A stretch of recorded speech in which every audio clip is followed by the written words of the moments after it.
ਅਜਿਹਾ ਕੀ ਹੋਇਆ ਸ਼ਿਰਡੀ ਦੇ ਵਿੱਚ ਕਿ ਇੱਕ ਸਾਈਂ ਬਾਬੇ ਦਾ ਭਗਤ ਜੋ ਬੋਲੇ ਸੋਨਿਹਾਲ ਸਤਿ ਸ਼੍ਰੀ ਅਕਾਲ ਦੇ ਜੈਕਾਰੇ ਲਗਾਉਣ ਲੱਗਿਆ ਅਤੇ ਕਿਉਂ ਸਾਈਂ ਬਾਬੇ ਨੇ ਆਪਣੇ ਭਗਤ ਨੂੰ ਹਜੂਰ ਸਾਹਿਬ ਜਾ ਕੇ ਮੱਥਾ ਟੇਕਣ ਦੇ ਲਈ ਕਿਹਾ ਤੇ ਹਜੂਰ ਸਾਹਿਬ ਜਾ ਕੇ ਸਾਈਂ ਬਾਬੇ ਦੇ ਭਗਤ ਨੇ ਜੋ ਕੀਤਾ ਉਸ ਨੂੰ ਦੇਖ ਕੇ ਸਾਰੀ ਦੁਨੀਆ ਹੈਰਾਨੀ ਦੇ ਵਿੱਚ ਪੈ ਗਈ। ਅਜਿਹਾ ਕੀ ਹੋਇਆ ਜਾਣੋ ਅੱਜ ਦੀ ਇਸ ਵੀਡੀਓ ਦੇ ਵਿੱਚ। ਪਰਮਾਤਮਾ ਕਿਸੇ ਵੀ ਰੂਪ ਦੇ ਵਿੱਚ ਇਨਸਾਨ ਦੇ ਸਾਹਮਣੇ ਆ ਜਾਂਦਾ ਹੈ। ਅਸਲ ਦੇ ਵਿੱਚ ਇਨਸਾਨ ਵੀ ਪਰਮਾਤਮਾ ਦਾ ਹੀ ਰੂਪ ਹੈ। ਅੱਜ ਅਸੀਂ ਤੁਹਾਨੂੰ ਇੱਕ ਅਜਿਹੀ ਬਚਿੱਤਰ ਅਨੋਖੀ ਘਟਨਾ ਦੇ ਨਾਲ ਰੂਬਰੂ ਕਰਾਵਾਂਗੇ ਕਿ ਤੁਹਾਨੂੰ ਪਰਮਾਤਮਾ ਦੇ ਰੰਗਾਂ ਦੇ ਦਰਸ਼ਨ ਪ੍ਰਤੱਖ ਹੋ ਜਾਣਗੇ ਅਤੇ ਪਰਮਾਤਮਾ ਕਿਤੇ ਦੂਰ ਨਹੀਂ ਇਹ ਵੀ ਸਾਫ਼ ਹੋ ਜਾਵੇਗਾ। ਇਹ ਘਟਨਾ ਲੁਧਿਆਣਾ ਦੇ ਵਿੱਚ ਰਹਿੰਦੇ ਸੁਰਜੀਤ ਕੁਮਾਰ ਜੀ ਨੇ ਸਾਂਝੀ ਕੀਤੀ ਕਿ ਕਿਵੇਂ ਇੱਕ ਸਾਈਂ ਦੇ ਸੱਚੇ ਭਗਤ ਨੂੰ ਸੋਝੀ ਆਈ ਇੱਕ ਸੱਚੇ ਗੁਰਸਿੱਖ ਤੇ ਦੁੱਖ ਦਰਦ ਦੀ। ਕਿਵੇਂ ਦੂਰ ਬੈਠੇ ਇਹਨਾਂ ਦੋਨੇ ਇਨਸਾਨਾਂ ਦਾ ਮੇਲ ਹੋਇਆ ਇਹ ਜਾਣ ਕੇ ਤੁਸੀਂ ਹੈਰਾਨ ਹੋ ਜਾਵੋਗੇ। ਸੁਰਜੀਤ ਕੁਮਾਰ ਦੱਸਦੇ ਨੇ ਕਿ ਉਹ ਲੁਧਿਆਣਾ ਸ਼ਹਿਰ ਦੇ ਵਿੱਚ ਪਿਛਲੇ 50 ਸਾਲਾਂ ਤੋਂ ਰਹਿੰਦੇ ਆ ਰਹੇ ਨੇ ਤੇ ਉਹਨਾਂ ਦਾ ਕਾਰੋਬਾਰ ਕਾਫੀ ਜ਼ੋਰਾਂ ਸ਼ੋਰਾਂ ਤੇ ਹੈ। ਆਪਣੀ ਜ਼ਿੰਦਗੀ ਅਤੇ ਕਾਰੋਬਾਰ ਦੀ ਖੁਸ਼ਹਾਲੀ ਦਾ ਕਾਰਨ ਉਹ ਸਾਈਂ ਬਾਬੇ ਨੂੰ ਹੀ ਦੱਸਦੇ ਨੇ। ਸਾਈਂ ਬਾਬੇ ਦੀ ਕਿਰਪਾ ਦੇ ਨਾਲ ਹੀ ਉਹ ਗਰੀਬੀ ਚੋਂ ਉੱਠ ਕੇ ਇੱਥੇ ਇਸ ਮੁਕਾਮ ਤੱਕ ਪਹੁੰਚੇ ਸੀ। ਉਹਨਾਂ ਦਾ ਸਾਰਾ ਪਰਿਵਾਰ ਖੁਸ਼ਹਾਲ ਹੈ, ਬੱਚੇ ਬਾਹਰ ਫੌਰਨ ਦੇ ਵਿੱਚ ਸੈੱਟ ਹਨ ਅਤੇ ਇਹ ਸਭ ਕੁਝ ਸਾਈਂ ਬਾਬੇ ਦੀ ਹੀ ਕਿਰਪਾ ਮੰਨਦੇ ਨੇ। ਇਸ ਕਰਕੇ ਉਹ ਹਰ ਸਾਲ ਇੱਕ ਲੰਗਰ ਅਤੇ ਸ਼ਿਰਡੀ ਦੀ ਯਾਤਰਾ ਜ਼ਰੂਰ ਕਰਦੇ ਨੇ, ਚਾਹੇ ਜੋ ਮਰਜ਼ੀ ਹੋ ਜਾਵੇ।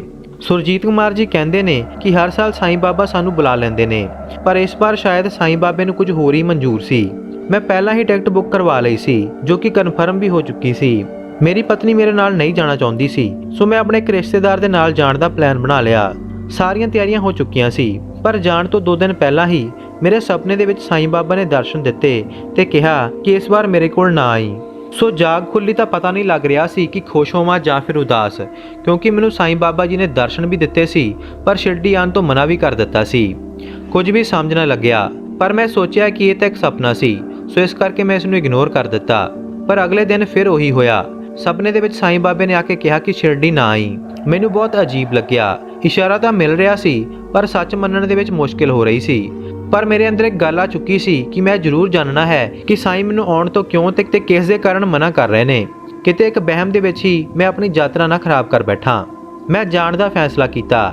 ਤਿਆਰੀ ਕਰਕੇ ਲੁਧਿਆਣਾ ਸਟੇਸ਼ਨ ਤੇ ਸੱਚਖੰਡ ਐਕਸਪ੍ਰੈਸ ਦੇ ਵਿੱਚ ਬੈਠ ਗਿਆ। ਜਿਸ ਤੋਂ ਬਾਅਦ ਮੈਂ ਆਪਣੀ ਸੀਟ ਤੇ ਗਿਆ ਤਾਂ ਦੇਖਿਆ ਕਿ ਉੱਥੇ ਇੱਕ ਬਜ਼ੁਰਗ ਜੋੜਾ ਮੇਰੀ ਸੀਟ ਦੇ ਉੱਤੇ ਬੈਠਾ ਹੋਇਆ ਹੈ। ਟ੍ਰੇਨ ਹਾਲੇ ਉੱਥੇ ਰੁਕ ਕੇ ਜਾਣੀ ਸੀ। ਮੈਂ ਉਹਨਾਂ ਬਜ਼ੁਰਗ ਜੋੜੇ ਨੂੰ ਕਿਹਾ ਕਿ ਇਹ ਸਾਡੀ ਜਗ੍ਹਾ ਹੈ, ਤੁਹਾਨੂੰ ਇੱਥੋਂ ਉੱਠਣਾ ਪਵੇਗਾ। ਉਹਨਾਂ ਬਜ਼ੁਰਗ ਦੀ ਉਮਰ ਕਰੀਬ 75-80 ਸਾਲਾਂ ਦੀ ਹੋਵੇਗੀ।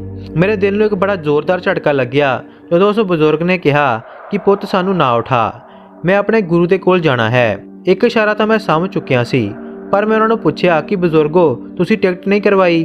ਤਾਂ ਉਹ ਕਹਿਣ ਲੱਗੇ ਕਿ ਟਿਕਟ ਤਾਂ ਹੈ ਪਰ ਕਨਫਰਮ ਨਹੀਂ ਹੈ, ਜਾਣਾ ਵੀ ਜ਼ਰੂਰੀ ਹੈ, ਖੜ ਕੇ ਆਪਾਂ ਜਾ ਨਹੀਂ ਸਕਦੇ।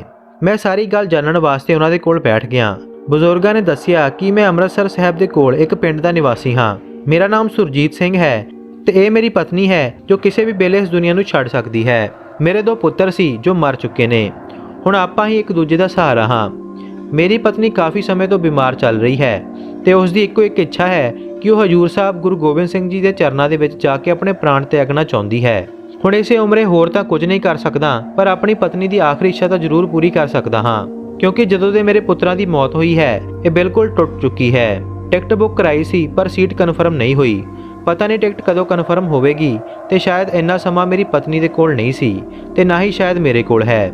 ਗੁਰੂ ਸਾਹਿਬ ਤੇ ਅੱਗੇ ਅਰਦਾਸ ਕੀਤੀ ਕਿ ਤੁਹਾਡਾ ਭਾਣਾ ਮੰਨਦੇ ਆਏ ਹਾਂ, ਹੁਣ ਇੱਥੇ ਵੀ ਆਪਣੀ ਕਿਰਪਾ ਕਰੋ। ਇੱਕ ਵਿਸ਼ਵਾਸ ਸੀ ਤਾਂ ਮੈਂ ਬਿਨਾਂ ਕੁਝ ਸੋਚੇ ਸਮਝੇ ਟ੍ਰੇਨ ਦੇ ਵਿੱਚ ਆ ਗਿਆ ਤੇ ਆਪਣੀ ਪਤਨੀ ਨੂੰ ਵੀ ਨਾਲ ਲੈ ਆਇਆ, ਇਹ ਸੋਚ ਕੇ ਕਿ ਗੁਰੂ ਗੋਬਿੰਦ ਸਿੰਘ ਸਾਹਿਬ ਆਪੇ ਹੀ ਇੰਤਜ਼ਾਮ ਕਰ ਦੇਣਗੇ ਸਾਡੇ ਲਈ। ਮੈਂ ਉਹਨਾਂ ਦੀ ਸਾਰੀ ਗੱਲ ਸੁਣੀ ਤੇ ਹੁਣ ਤੱਕ ਮੈਂ ਸਮਝ ਚੁੱਕਿਆ ਸੀ ਕਿ ਸਾਈਂ ਬਾਬੇ ਨੇ ਕਿਉਂ ਮੈਨੂੰ ਸੁਪਨੇ ਦੇ ਵਿੱਚ ਕਿਹਾ ਸੀ ਕਿ ਸ਼ਿਰਡੀ ਨਾ ਆਈ। ਮੈਂ ਬਜ਼ੁਰਗਾਂ ਨੂੰ ਕਿਹਾ ਕਿ ਬਜ਼ੁਰਗੋ ਮੇਰਾ ਨਾਮ ਵੀ ਸੁਰਜੀਤ ਕੁਮਾਰ ਹੈ ਤੇ ਗੁਰੂ ਗੋਬਿੰਦ ਸਿੰਘ ਸਾਹਿਬ ਨੇ ਤੁਹਾਡੇ ਬੈਠਣ ਤੇ ਯਾਤਰਾ ਕਰਨ ਦਾ ਇੰਤਜ਼ਾਮ ਵੀ ਕਰ ਦਿੱਤਾ ਹੈ। ਤੁਸੀਂ ਆਰਾਮ ਦੇ ਨਾਲ ਯਾਤਰਾ ਤੇ ਜਾਓ। ਤੁਸੀਂ ਆ ਮੇਰੀ ਟਿਕਟ ਫੜ ਲਵੋ ਤੇ ਮੇਰੀ ਹੀ ਸੀਟ ਦੇ ਉੱਤੇ ਸਫ਼ਰ ਕਰੋ। ਮੈਂ ਉਹਨਾਂ ਨੂੰ ਆਪਣੇ ਖਾਣ ਪੀਣ ਦਾ ਸਮਾਨ ਤੇ ਕੁਝ ਪੈਸੇ ਵੀ ਦਿੱਤੇ ਜੋ ਕਿ ਸਾਈਂ ਬਾਬੇ ਦੇ ਚਰਨਾਂ ਦੇ ਵਿੱਚ ਦਾਨ ਕਰਨੇ ਸੀ।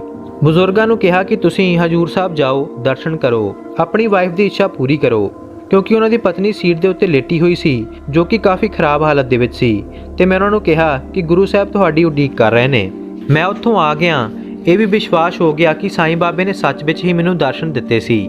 ਮੈਂ ਘਰ ਆਇਆ। ਮੇਰੀ ਪਤਨੀ ਘਰ ਦੇ ਵਿੱਚ ਇਕੱਲੀ ਸੀ ਕਿਉਂਕਿ ਮੇਰੇ ਦੋਨੋਂ ਬੱਚੇ ਫੌਰਨ ਦੇ ਵਿੱਚ ਸੀ। ਮੈਂ ਸਾਰੀ ਗੱਲ ਆਪਣੀ ਪਤਨੀ ਨੂੰ ਦੱਸੀ। ਉਸਨੇ ਕਿਹਾ ਕਿ ਪਰਮਾਤਮਾ ਜੋ ਵੀ ਕਰਦਾ ਹੈ ਸਭ ਭਲੀ ਕਰਦਾ ਹੈ, ਉਹ ਕੁਝ ਵੀ ਗਲਤ ਨਹੀਂ ਕਰਦਾ। ਇਸ ਵਿੱਚ ਸਾਡਾ ਹੀ ਕੋਈ ਫਾਇਦਾ ਹੋਵੇਗਾ।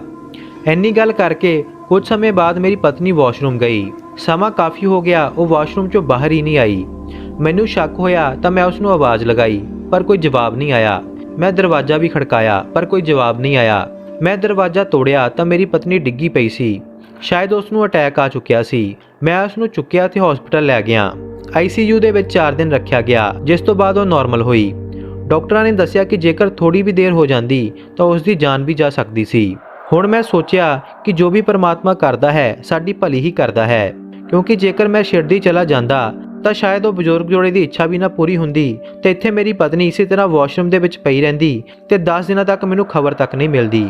ਸੋ ਇਸ ਤਰ੍ਹਾਂ ਪਰਮਾਤਮਾ ਨੇ ਮੇਰੀ ਪਤਨੀ ਤੇ ਉਸ ਬਜ਼ੁਰਗ ਜੋੜੇ ਦੀ ਸੁਣ ਲਈ, ਸੁਣੀ ਨਹੀਂ, ਕੋਲ ਖੜ ਕੇ ਪੂਰੀ ਕੀਤੀ। ਸੋ ਜ਼ਿੰਦਗੀ ਤੋਂ ਨਿਰਾਸ਼ ਨਾ ਹੋਵੋ, ਵਿਸ਼ਵਾਸ ਰੱਖੋ, ਪਰਮਾਤਮਾ ਕੋਲ ਆ ਕੇ ਸੁਣੇਗਾ ਤੇ ਉਹੀ ਕਰੇਗਾ ਜੋ ਤੁਹਾਡੇ ਲਈ ਸਹੀ ਹੈ।